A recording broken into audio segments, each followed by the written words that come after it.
Hey guys, it's me, Dead Gremlin. I am so excited. I'm bringing you the first episode of our Making Comics series, where I'm going to be kind of discussing with you how I make comics. This isn't gonna be like a step-by-step guide and like you follow these steps and you're gonna make amazing comics in no time. This is just like how I make comics, how I approach it. Maybe you watch it and you can kind of, oh, that's a cool nugget of information. I didn't know I was gonna get such a cool nugget. So we're gonna be talking about inspiration, how you find inspiration for your comic books, where you draw inspiration from, what inspires you to keep making the book. I think that's super important.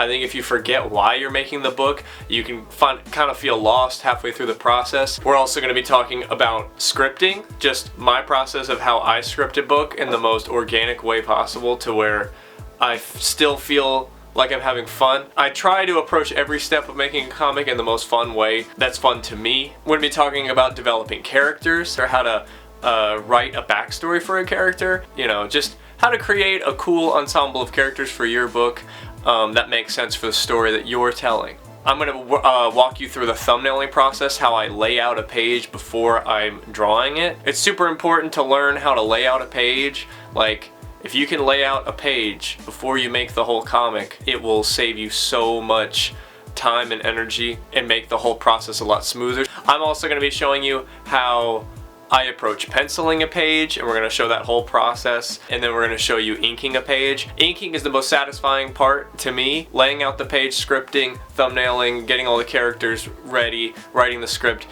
A lot of it is just to get to ink. I'm going to show you how to color a page. It's taken me many years to learn my own personal process of coloring, so I'm going to share some of that with you. And then I'm going to letter a page, some more technical stuff in comics, you know, sound effects, creating sound effects in a comic book. I'm going to show you a video of me laying out pages in InDesign, because I don't feel like there's a lot of those videos, and there might be some secret subculture of YouTube that loves InDesign layout videos, and I just haven't found them yet.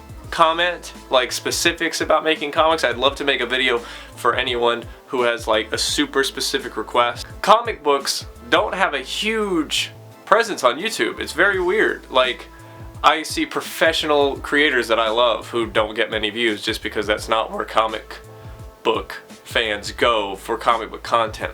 So today we're talking about inspiration. The book that I'm going to be showing you all of this through, I guess, is Blood Force Trauma. My book that I'm writing with my friend Hiram Corbett.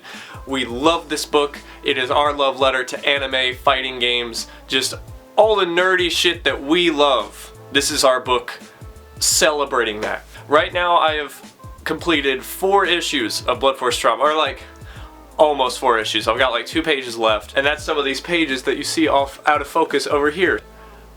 That's what I'm working on. So inspiration is huge. That's what gets me up every morning drawing the book, is me being excited about the fact that I get to draw this book that celebrates the stuff that I love. So I'm going to tell you about how we created Blood Force Trauma, how it started, where it's going. You know, so me and Hiram were hanging out. I've always liked fighting games. I've never been like into fighting games where I'm like sitting down for hours trying to learn all the combos, trying to defeat my enemies, trying to crush my enemies. We were playing Dragon Ball FighterZ, and we got so into it. I don't know what about that game. I still love that game. We bought it, we went home, and me and Hiram just played that for hours and hours, like back and forth, and I got the love of fighting games. Why? There's that culture of people who are just obsessed with fighting games. And since then, I've played all of it. Street Fighter, Tekken, played a lot of King of Fighters games, got into the SNK stuff, looked at the sprites on the SNK games and Third Strike. The sprites in those games blew me away. They're beautiful. So me and Hiram just got deep into fighting game history. We were like, I want a comic book that celebrates fighting game rosters, like has a fighting game roster, has a main character who's, you know, like Ryu, trying to be the best, trying to learn all the techniques. We wanted like a character who's training and learning how to like throw fireballs and, you know, get all these superpowers, I guess. And the idea came about that we would be making our own version of a fighting game campaign, because I think famously fighting games don't have the greatest campaigns, and that was kind of the jumping off point for our book, and that's what gets us stoked to make the book is, oh, we're making our own ridiculous, crazy fighting game roster. This is so cool. We also wanted it to be kind of evocative of anime and manga. Long form fight scenes. Like in Western comics, it does feel like fight scenes are kind of just not thrown in. And not all the time just thrown in. But overall, it's mostly just like talking, this is the story, oh, they fight for a little bit. We wanted it to be very much in the vein of manga, where the fights were the story. You know, if there's something you want to get good at, and you are making a comic book, write the story around things you want to get good at doing. I wasn't super comfortable with fight scenes, but I know I want to be good at it, so we wrote a story about fighting. And now I'm hopefully getting better at it. There are things you don't care about getting good at drawing. Don't write a story about those things. But if you are a aspiring comic creator, you probably want to get good at drawing most things. Because when you're drawing comics, you're going to have to draw a lot of different things that you never thought you'd have to draw. And that's fine. That's the nature of it. As opposed to like on a film crew where you're the production designer, the actors, you know, all the different jobs on a film crew, you're everything. You have to create the sets. You have to draw the actors acting in the book. You're everything. So you kind of have to learn everything, and that is awesome, and it sucks as well, but it's great. And it takes years and years and years of practice. If you find your own goals, it'll be a lot more fun, the process. So back to it. My other book that I did on Kickstarter was This Offbeat Town, about a monkey boy named Felix, who was a mercenary who had to protect his friend Wyatt from squid aliens and robots and all this crazy. That book was basically a vehicle for me to get to draw the things I wanted to draw, like a monkey guy with a gun and robots and aliens.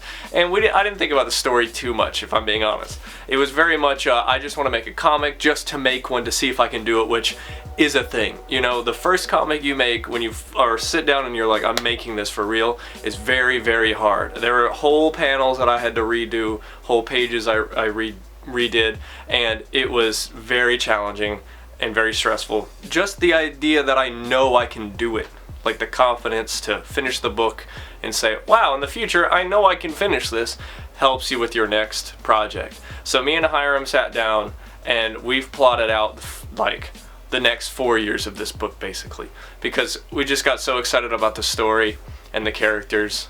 And I'm excited to give you a video in the future just about developing the characters and how creating a character in full before you start the book really helps you write that character, and the story just feels more organic and it flows easier than if you went into it kind of just being like, oh, this character's cool, and you don't know anything about them. And you learn along the way. And again, these are all my own personal techniques on how to write a book. Find your own inspiration. We pulled from all the things we love and artists we love. I'm going to be doing a series of influence videos where I'm just going to talk about the artists that have rubbed off on me. And it's obvious that a bunch of artists have rubbed off. I'm not going to act like I created my style from thin air. But the key is to look everywhere. If you look at one artist, it's going to be obvious. Now that I've met a lot of artists, we all have that, where I can see an artist who's still in that early stage of finding out who they are, and I know that artist that they're inspired by. And I'm the same way. And now I've kind of consciously pulled from everywhere. You gotta look at every artist around you and see what you like and see what you don't like is a big thing. And that's where your style comes from, is an amalgamation of all these styles just kind of, you know, mixing together, plopping all together like a wet ball of clay, you know? Styles are like wet balls of clay all coming together and they make one mega clay, and that's you. You're just a mega clay of style. So that's a big deal. Take inspiration from everywhere. I know this is kind of a weird intro. I really hope you find something useful from it. I don't, you know, I'm pouring out my soul to you. You need to appreciate it. So with this series, I want to be bringing you along with me as I make this comic book. I feel like that's really fun, and I would have loved a series like that with a comic artist that I look up to. If Ryan Otley had done an Invincible series and it was just him like, hang out with me while I make Invincible, I'd be on that every day. I would eat that up. I would eat that up, nom, nom, nom, like that. Granted, I'm not as esteemed as Ryan Otley. That's not what I'm saying. If I would watch that, somebody else might watch it. So I'm gonna bring you in with me. So like I said before, I'm 4 issues into Blood Force Trauma. we're going to do a thumbnail script video, and I'm going to break down how I'm thumbnailing and scripting the next issue, the 5th issue. It's going to be really fun. I am so excited to do this series for you guys. We're going to have a great time. If you want Blood Force Trauma issues 1 and 2, they are on my Etsy shop, and there should be a link in my description or on my YouTube channel somewhere, so go and you can read the first 2 issues and get caught up. It will be more fun and more beneficial for you if you kind of know the story before we get into it. You can still enjoy it without it, but it would be great if you go get a copy of those. We are going to have a ball in time. Laughs will be had, tears will be shed, and we're all going to be better people for it. So come on and let's have a good time. Subscribe, do all that YouTube nonsense, and I will see you next time. That's pretty charismatic. I'm not even... So,